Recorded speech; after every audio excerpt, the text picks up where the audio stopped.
반갑습니다. 여유의 가치투자TV YBTV의 여유입니다. 오늘은 대한민국 최고의 회사 삼성전자입니다. 이 대한민국 최강 회사의 재무제표는 어떻게 이루어져 있는지 지금부터 낱낱이 분석해 보겠습니다. 우선 연간 실적 차트부터 보시죠. 2021년 매출 280조로 역대 최고 매출을 기록합니다. 영업이익 52조, 당기순이익 40조로 이익은 18년도에 미치지 못합니다. 하지만 영업현금 흐름은 18년도에 이은 역대 최고에 가깝습니다. 영업현금 흐름은 장부상 이익이 아니라 실제 들어오는 돈을 말하죠. 2020년 대비 매출은 18%, 영업이익은 43%, 당기순이익은 51% 증가하였습니다. 그런데 주가는 왜 이 모양이지? 도대체 왜? 뭐가 문제냐고. 답답하시죠?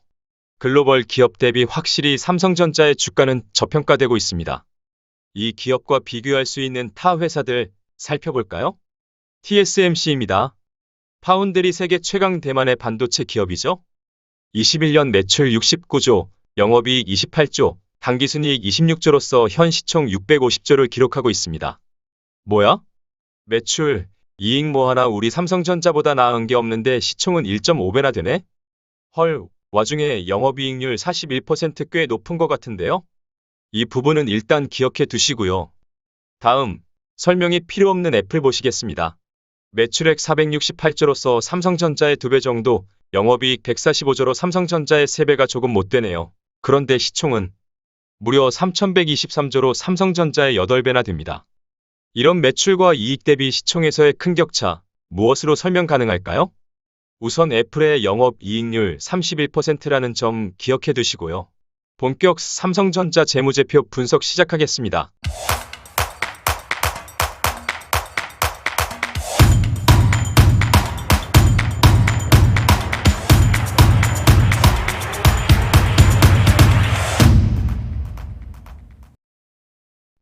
우선 삼성전자의 현금흐름표 차트를 보시겠습니다. 이 현금흐름 차트야말로 삼성전자의 위대함을 단적으로 보여주는 그림입니다. 영업현금 흐름을 10년간 한 번도 마이너스로 내려간 적 없이 꾸준히 벌어들이고 있는 와중에 투자는 그 영업현금 이내에서 지속적으로 하고 있는 모습입니다. 미래의 경쟁력에 끊임없이 투자하고 있으면서 잉여 현금 흐름은 계속적으로 쌓이는 전형적인 장기 생존 가능한 위대한 기업의 현금 흐름표를 보여주고 있습니다. 이런 형태의 현금 흐름표 차트 꼭 기억해 주세요. 이 하나의 그림으로도 우량 기업과 아닌 기업을 한눈에 파악할 수 있습니다. 삼성전자의 자산 구성입니다. 대표 제조기업답게 유형자산이 가장 큰 비중을 차지하고 있습니다. 이 삼성전자의 재무상태표에서 인상적인 점이 하나 있으니 그게 뭘까요? 투자부동산이 하나도 없다는 점이네요. 본업에만 집중하겠다는 거죠. 자, 비율 분석 우선 성장성 보시겠습니다. 말씀드렸다시피 매출액 18%, 영업이익 43% 증가한 호실적을 2021년 기록했습니다. 이는 2017년 매출과 이익 증가율에 이어서 최근 10년간 두 번째로 높은 수치입니다. 비율 분석 수익성 보시겠습니다. ROE, 기업의 수익 능력을 알아보는 지표로서 가장 중요하게 봐야 할 숫자지요.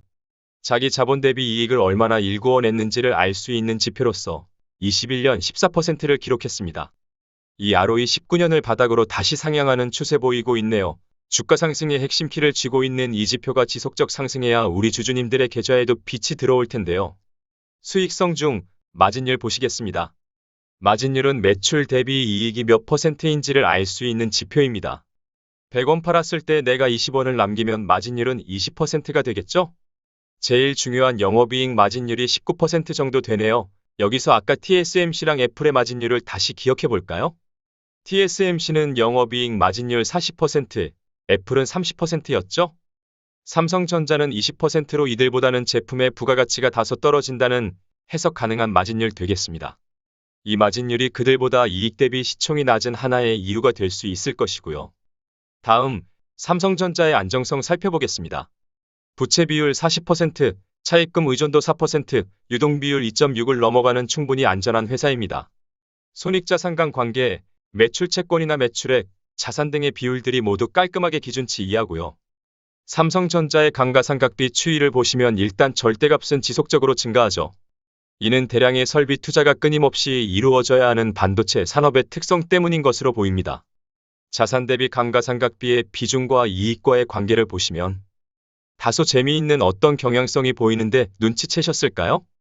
감가상각비 비율이 높을 때는 이익이 감소세, 감가상각비 비율이 낮을 때는 이익이 증가세라는 점이 그렇습니다. 감가상각비의 절대값이 아니고 자산 대비 비중이기 때문에 이들은 서로의 상관관계가 없고요. 이 차트가 시사하는 바는 삼성전자는 이익이 많을 때 그 이익으로 대규모의 시설 투자를 하고 대략 3년 후 그 투자의 과실을 걷어들이는 경영을 반복적으로 해오고 있다 정도로 생각하시면 될 것 같네요. 이후 설비 투자 파트에서 다시 언급하기로 하고요. 삼성전자 재무 비율 분석, 마지막 회전율을 보시겠습니다. 거대 기업의 자산 회전율은 시간이 흐를수록 떨어질 수밖에 없겠죠?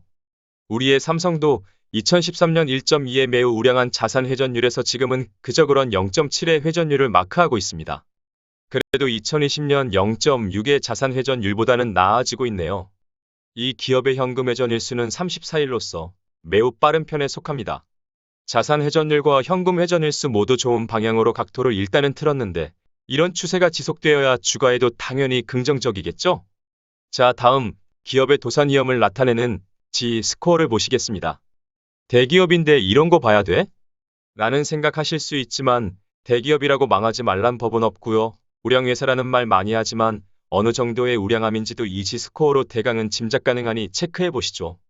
3 이상이면 안전하다인데 기준치를 훌쩍 넘은 안전함을 보여주네요.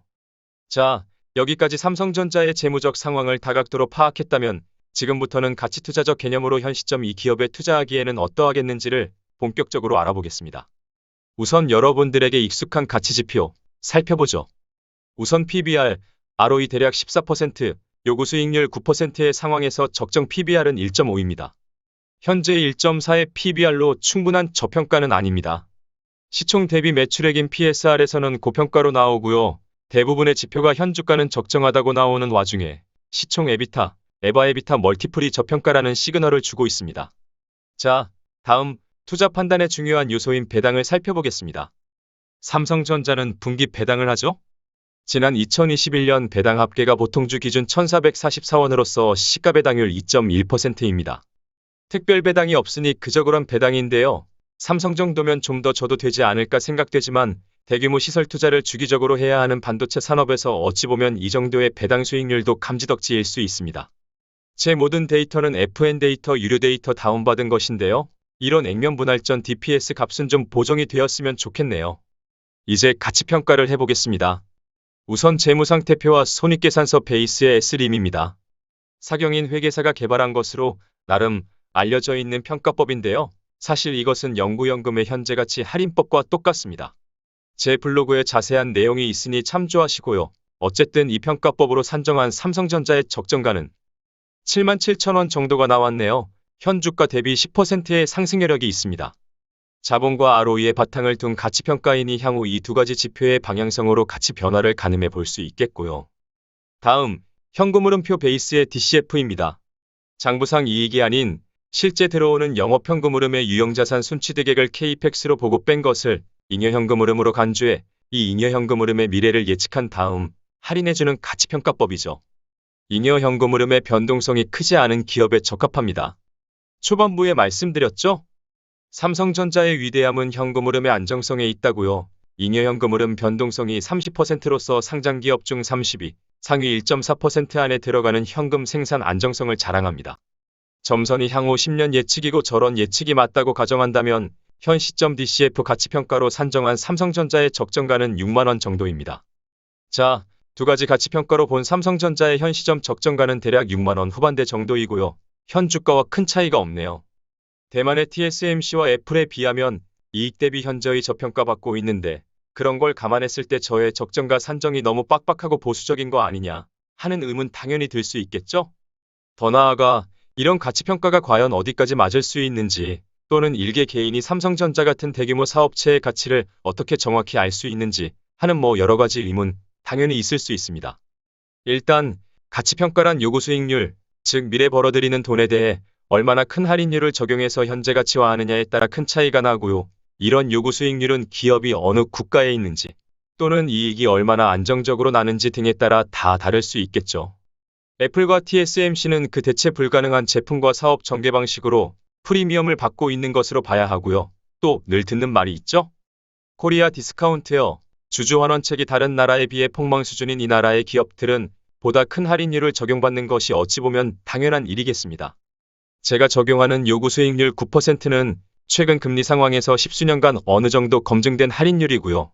전 세계 투자자들의 주목을 한눈에 받고 있어 저평가될 여지가 별로 없는 삼성전자의 주가와 늘 어느 정도 일치하는 모습을 보여주어서 나름 믿고 쓰고 있습니다. 자, 이제 삼성전자의 설비 투자 이력을 살펴보겠습니다. 옅은 회색 막대가 자본 대비 유형자산 순취득액이고요.